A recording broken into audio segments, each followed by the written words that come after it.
কুল্লু নাফসিন যায়কাতুল মাউত, আমাদেরকে মৃত্যুর স্বাদ একদিন না একদিন গ্রহণ করতে হবে। চোখ বন্ধ হয়ে যাবে, রঙিন পোশাকগুলো খুলে নেওয়া হবে, 3খানা 5খানা সাদা কাফনের কাফন পরিধান করিয়ে দেওয়া হবে, সুন্দর একটি খাটের উপর আমাদেরকে রাখা হবে।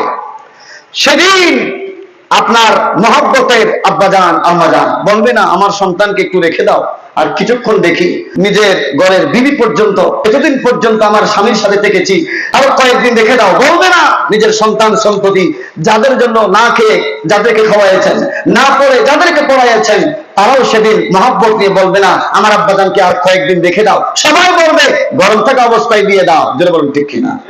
এই জগতের মানুষ, আমাদের জামাতটা যেন সুন্দর হয়।